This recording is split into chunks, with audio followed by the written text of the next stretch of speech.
Hello, I'm Dr. Richard Lewis Miller.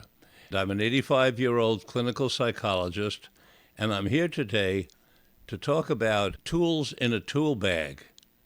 I think the tools I'm going to present you with today, if you embrace, you will find that your life is improved in many ways, both physical and psychological. The first tool is abdominal breathing or diaphragmatic breathing. This is an essential tool for all of us for many reasons, not the least of which is that it is the fastest way to reduce anxiety, and it's the fastest way to come down from adrenaline if we get an adrenal pump. It's the fastest way to create homeostasis, balance in the system. It is the number one and essential tool, in my opinion, for graceful living. The second one is mind control. You are the boss. The computer inside here wants to be the boss. It tries to tell us to do things. It makes comments. It intrudes on our lives all over the place. We can be anywhere in the world, and the mind starts putting out thoughts and pictures. It's our task to learn how to give the mind direction and have it do what we want it to do rather than what it wants to do. Mind control, the second essential tool. Body awareness. We get so wrapped up in our heads that we sometimes forget our bodies altogether. One of my colleagues, a cardiologist, Kent Gershon, told me that at any given time, there could be up to 30% of the United States having irregular heartbeats called AFib. They don't even know it. I have driven right past exits on the freeway because I was so much thinking in my head that I didn't notice the exit, sometimes for 20 miles. Body awareness. Taking time to check in with what the messages are coming from the body. When something is awry with the body, it sends a message. If you don't attend to the message, that message gets louder until it becomes what's called a symptom. Then you usually go for help. We don't have to wait that long if we practice body awareness. Very important. Tool number 5, positive self-talk. We are not trained in our culture to say positive things to ourselves. But when we say positive things to ourselves, our mind hears it and it gets recorded.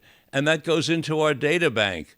Learning positive self-talk, an essential tool. Exercise. Do I need to talk about the importance of exercise? It's essential. The issue is how to get yourself to do it. That is one of the tools that I teach. Next one, number 7, nutrition. It's the fuel. We want the best possible fuel to go into this system of ours, our body. I call it my transporter.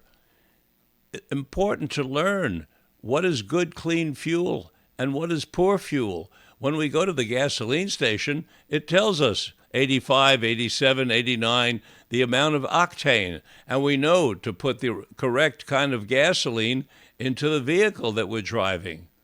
How about putting the correct kind of nutrition into this vehicle that we're driving? Number 7, nutrition, an essential tool. Number 8, sleep. Sleep is essential for restoration. Many of us, a very high percentage of us, have not learned the tactic for making ourselves go to sleep, for being in control of our wakefulness. This is a very important tool. If once we learn how to go to sleep almost anywhere, anytime, we can go into that restoration. But if we miss a lot of sleep, we all know what happens. Number 9, having purpose in life. Meaning, having the feeling that something that we're doing is satisfying and makes us feel good. It can be anything. Making your bed can feel good. Winston Churchill was famous for building rock walls in his beautiful backyard. I don't think you called Churchill's backyard a backyard, by the way. I think you called it back territory. But he built rock walls. He found meaning in that. He also painted and he wrote books and did a lot of things. but it's essential to find meaning in life, something that you like doing. It makes us feel good. Number 10 is social contacts. It's important to trade energy with other beings, both animals as well as people. Check out the blue zones. They found there were people who lived the longest on this planet, clutches with the same group of people for 90 years. 90 years of sitting with the same people and sharing life. 11 is impulse control. Now, the tool of impulse control, that's a biggie.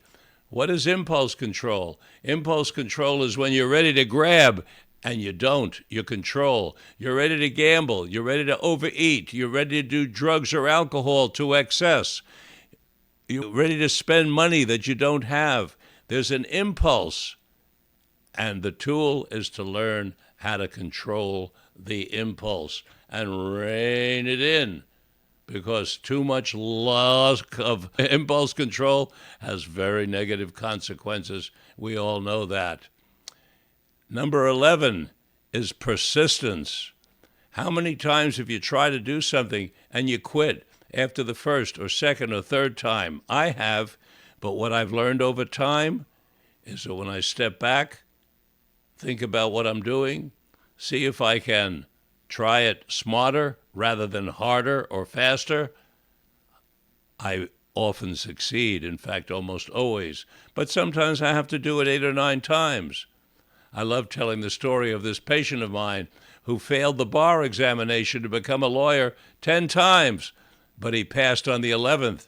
You know what they call him now? Lawyer. And the 11th is to remember to take a vacation. Leave the cell phone behind. Leave the computer behind. Leave all the worries behind.